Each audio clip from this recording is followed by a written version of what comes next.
గౌతమ్ బుద్ధ శాతకర్ణంలో బాలయ్యబాబు గారు గుర్రాలు తోలుకుంటూ రావాలి, మేము ఎదురుగా ఒక బాంబు పెట్టాం.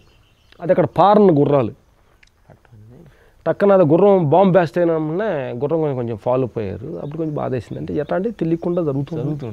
అది కంట్రోల్ ఎట్లా బాలయ్యబాబు గారు కంట్రోల్ చేశారు లేకపోతే బాంబు పెట్టినప్పుడు గుర్రం బెదిరింది.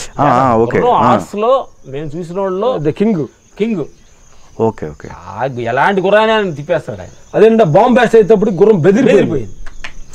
ఆయన కంట్రోల్ మిస్ అయిన ఇలాంటి సన్నివేశాలు చిన్న చిన్న జరుగుతుంటాయి అన్నమాట. అంటే లెజెండ్ లో కూడా హార్స్ రైడింగ్ మీరే కదా చేసింది, చేపించింది లెజెండ్ లో.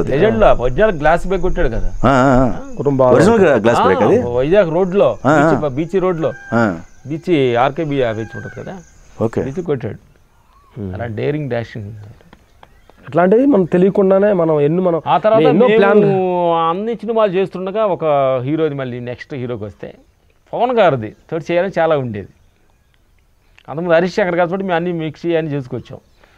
తర్వాత గబ్బర్ సింగ్ సినిమాకి హరీష్ శంకర్ గారు వచ్చారు. తర్వాత ఆయన హరీష్ శంకర్ గారు పవన్ గారితో మాకు టచ్ లేదనమాట. ఆయన బాడీ లాంగ్వేజ్ బాగా కిక్కుని చేయాలనేది మాకు చాలా స్టైలిష్గా కొంచెం మెడిటేషన్ ఆయన చేస్తామని కలవాలని కోరుకుండేది. అప్పుడు హరీష్ గారు ఒక ఫైట్ రికమెండేషన్ చేశారు. చూద్దాం అని చెప్పి లాస్ట్కి ఒక ఫైట్ అని చెప్పి ఇంటర్వ్యూలు ఫైట్ ఇచ్చారు. ఆ ఫైట్లో పవన్ గారు కలెక్ట్ అయ్యాం. తర్వాత గబ్బర్ సింగ్ మంచి పేరు